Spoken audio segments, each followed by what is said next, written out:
Olá pessoal, continuando o nosso curso, hoje nós vamos à aula 2, de Química Analítica, onde vamos discutir um pouco as ferramentas da Química Analítica.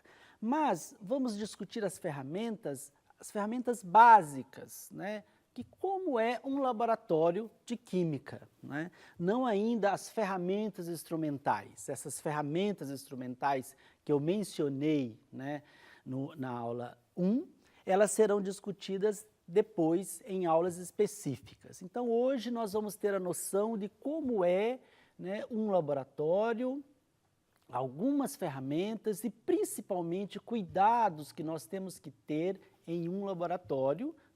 Um laboratório é um ambiente que tem, dependendo do que você está trabalhando, tem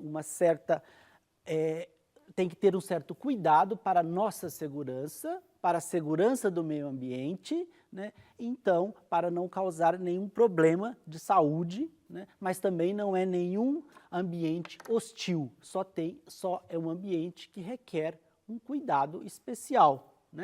Bom, então, antes de tudo, nós temos que pensar, quando nós vamos a um laboratório, nós temos que fazer o quê? O nosso planejamento do que nós vamos fazer.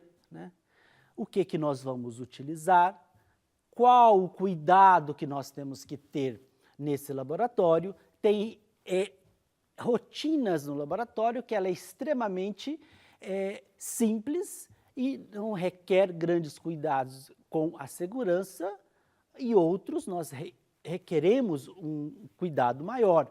Por exemplo, você vai fazer uma análise simples, uma determinação do valor de pH de uma água de um rio. É um experimento simples que não requer grandes cuidados.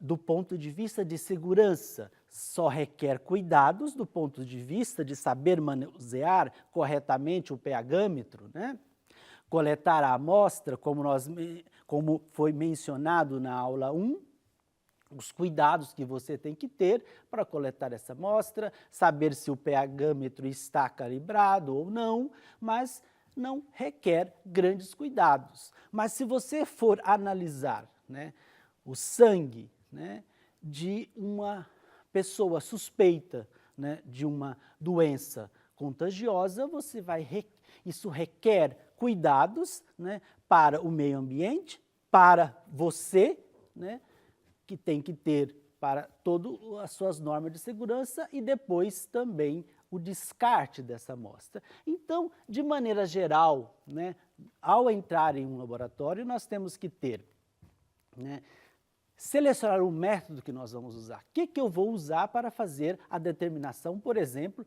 do exemplo que eu citei, o valor de pH da água. Eu vou precisar de algumas vidrarias, um becker, e um pH-metro principalmente, que é a ferramenta que eu vou utilizar. Então, como eu vou obter essa amostra? Como? Da onde?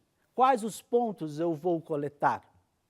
Ou, se você for fazer análise, você saber se a pessoa que fez a coleta, que muitas vezes quem está fazendo análise não é a pessoa que fez a coleta. Como essa coleta fez, para você garantir o sucesso do seu trabalho. Porque se a pessoa não fez essa coleta adequada, você vai fornecer um resultado e a pessoa vai acusar que o seu resultado está errado, mas a coleta não foi adequada. Como você vai processar essa amostra? Se você tem simplesmente que filtrar essa amostra, ou você tem que fazer uma reação de preparo, de elaboração dessa amostra e assim por diante. Então, você saber se essa amostra é solúvel. No exemplo que eu citei, a água já está solúvel, mas você pode ter amostra que você precisa solubilizar. Então, se ela não é solúvel em água, qual o solvente que você vai usar para dissolver essa amostra e assim por diante. Se ela é solúvel, qual é a propriedade que você pode mensurar, que você vai determinar. Essa amostra, ela absorve energia, em um determinado comprimento de onda, ela tem condutividade térmica para usar os métodos eletroanalíticos, assim como já foi mencionado na aula 1, né? Então, se ela não tem nenhuma propriedade, o que eu tenho que fazer para que essa amostra possa ser determinada, né? Sempre existe alguma situação que nós fazemos no laboratório e ela torna mensurável, né? Então, e os interferentes? Lembre na aula 1 que eu citei que nós temos que eliminar os interferentes, né? Então, como eu vou eliminar os possíveis interferentes, né? Eu vou aquecer, eu vou simplesmente filtrar, né? Eu vou fazer alguma reação de remoção, né? E nos próximos cursos nós vamos discutir alguns processos de remoção de interferentes, né? Mas nós temos que ter, né, o histórico. E aí depois, de tudo isso feito, eu vou fazer a medida dessa propriedade X, né? E depois calcular os meus resultados, como mencionado na aula 1, e depois apresentar isso na forma de um relatório, mostrando, né, a confiabilidade dos meus resultados, né? Eu tenho que mostrar confiança naquele experimento que eu fiz, e assim por diante. Bom, mas, em termos gerais, né, em um laboratório, nós temos uma série de equipamentos e consumíveis, né, que maiores detalhes, né, está no material de apoio de vocês, mas só para exemplificar alguns, esse é um Becker, né, um Becker graduado, né, que ele tem um volume, nesse caso aqui 250 ml, até esse menisco, que é uma importante detalhe que você tem que ter sempre numa vidraria é saber, né, quando você vai preencher, não é preencher até a boca como uma garrafa de água, mas até onde está o menisco. É um risco bem discreto que tem, por exemplo, no balão e muitos outros recipientes de vidro ou de plástico em um laboratório. A proveta graduada, né, que é outra vidraria, né, de preparo e coleta muito utilizada, ela tem sempre o seu volume, mas ela tem precisão, esses risquinhos, ela te dá precisão e a possibilidade de você trabalhar com volumes, né, diferente do balão, que você tem o volume fixo, né? Ele é 1 ml, 10 ml, 50, 1000 ml e pronto, né? Aqui é uma foto mais distante, né, da proveta. E então, são vidrarias. Aqui nós temos o Becker, a mesma coisa, o Becker similar ao balão, né? Ele tem os seus volumes fixos, mas às vezes dá para você pegar volumes intermediários, não tem uma precisão tão alta quanto a proveta. E outro de equipamento, né, utensílio que nós referimos em laboratório é o pipetador. Ele pode ser o graduado, né, de vidro, como esse, com cada risquinho é um determinado volume, ou simplesmente de um volume fixo, como essa de plástico, às vezes até descartável. E também esse é muito utilizado, né, é o almofariz, para você triturar ou tornar pó a sua amostra sólida para ajudar na dissolução, que é necessário sempre, né, você dissolver a sua amostra de alguma maneira. Então, esse, né, é simplesmente algum exemplo. Aqui temos também o endereço onde temos completo o mobiliário de um laboratório onde vocês podem, né, acessar e consultar. Bom, mas nós temos que ter cuidados, né, com todos a vidraria, os equipamentos, para que minimize os erros. Caso contrário, você vai ter os seus erros muito expandidos e em uma margem intolerável que vai inviabilizar o seu resultado, né? Quais são esses cuidados, né? Nós temos que ter a vidraria, né, toda lavada, com água, às vezes com ácido, esterilizada, né, para um correto manuseio. Então, esses cuidados, ver se a vidraria não está quebrada, não está trincada, né, e ter todos esses cuidados corretos para que você não tenha nem contaminação e isso não vá interferir no resultado das suas análises. Bom, e os equipamentos, né? Esses, você tem que ter também cuidado, saber se ele está funcionando adequadamente, né? Se ele está calibrado, um pH-metro, por exemplo, que é um dos instrumentos mais simples e mais utilizado no laboratório, se ele foi calibrado, se ele está correto, né? Você tem as soluções com valores de pH conhecido que você vai determinar para saber se ele está realmente aferido, né? Ele nunca pode ser utilizado se você não sabe utilizar ele corretamente, você tem que ler o manual ou perguntar a alguém que saiba o manuseio correto, né? Sempre que for ligar o equipamento, saber a sua voltagem correta. Isso parece simples, mas ocorre muito em laboratório, de você ir lá e colocar na voltagem errada e queimar o equipamento. E você tem aí um laboratório, você pode ter equipamentos aí de poucos reais até a milhões, dependendo do laboratório que você está, né? Geralmente, equipamentos de alto valor, ele vem todo bloqueado, onde você não mexe na voltagem, mas, então, você tem que ter esses cuidados, porque, independente do valor, é prejuízo, e onde você está, um prejuízo desnecessário, isso não vai ser bom para ninguém, né? Bom, os líquidos, né, você também tem que ter cuidados se o equipamento não está em contato com o líquido, você vai usar, por exemplo, uma balança, um pH-metro, não vai deixar ele todo com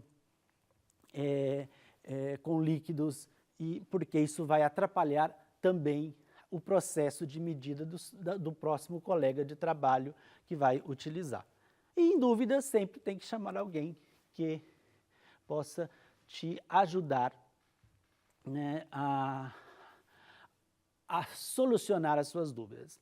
E os reagentes, né, os líquidos, sólidos ou as soluções que você vai utilizar para fazer o seu experimento, para fazer as suas determinações, né? Você tem que ler as informações no rótulo, as informações de segurança, né, adequadamente, né, quais os cuidados que você tem que ter, tanto para preservar esse reagente, quanto para não causar problema para você, né? E nunca simplesmente ficar cheirando ou colocando o dedo para ver o que é esse reagente, porque isso pode causar problemas de saúde para você e contaminação desse reagente, né? Então, todo reagente ele tem, né, as suas orientações de uso, né? Traduzindo para o dia a dia, tem sua bula de melhor utilizar. Bom, então, após usar, você tem que fazer o quê? Fechar, guardar, né, no local correto, né? Se ele é um reagente de geladeira, imediatamente você tem que voltar ele para a geladeira.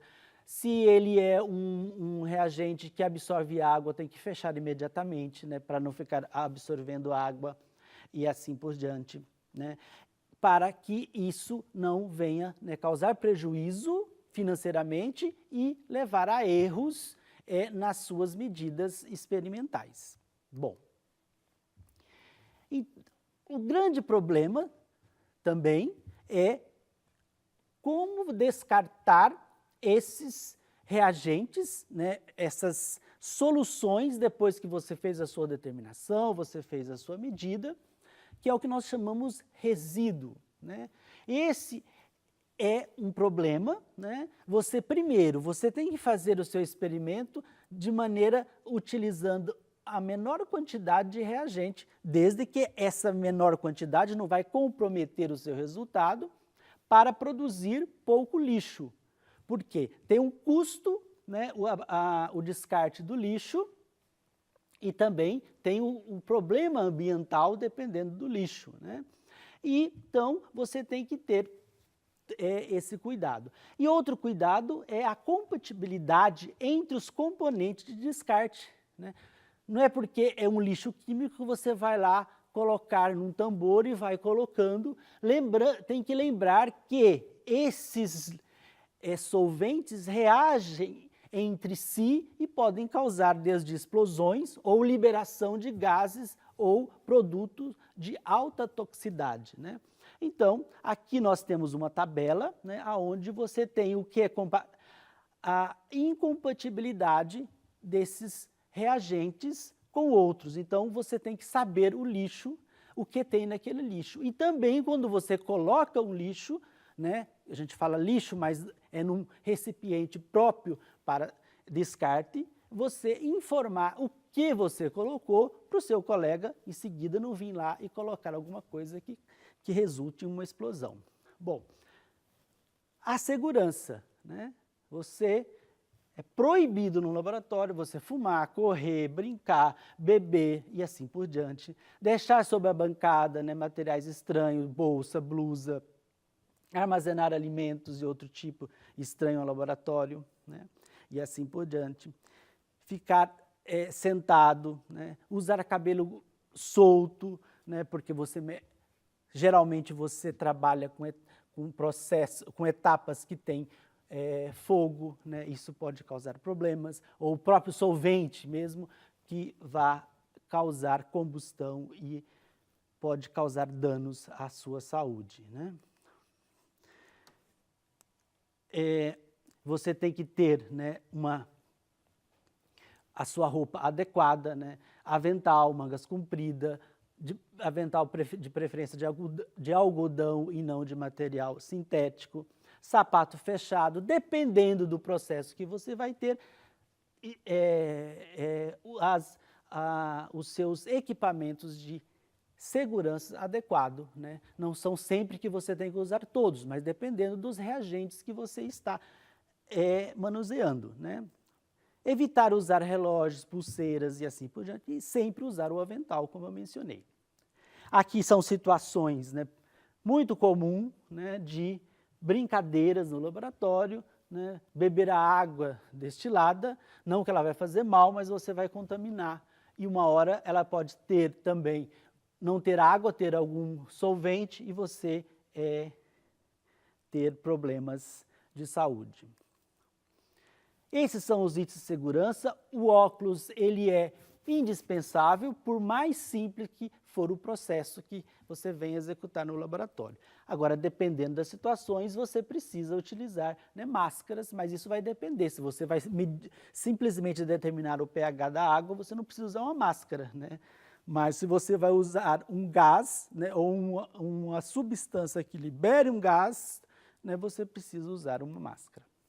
E aí, quando você precisa utilizar solventes que liberam gases tóxicos, você vai usar o que nós chamamos a capela de gases, né? E se caso venha ocorrer um acidente, todo o laboratório tem o seu chuveiro, que imediatamente você vai lá molhar, no caso de uma queimadura ou um incêndio, né? E a balança analítica é a principal ferramenta. Você não faz nada no laboratório se você não souber a quantidade que você está trabalhando, e aí você tem as diferentes balanças analíticas no laboratório, né, onde você utiliza a mesma para pesar. Você tem que ter os cuidados, é um equipamento extremamente sensível, né? Aqui nós temos uma foto de uma balança e aqui a parte interna é um circuito elétrico que utiliza, né, para fazer pesagens de pequenas quantidades, por isso a sua sensibilidade. É o mesmo processo de uma balança de um supermercado, só que aqui com detalhes sensíveis que você não pode simplesmente usar sem o mínimo cuidado. né? Sempre limpar a balança após a utilização. Bom, então era isso que nós tínhamos na aula de hoje para discutir, né, nos cuidados primordiais num laboratório. Obrigado.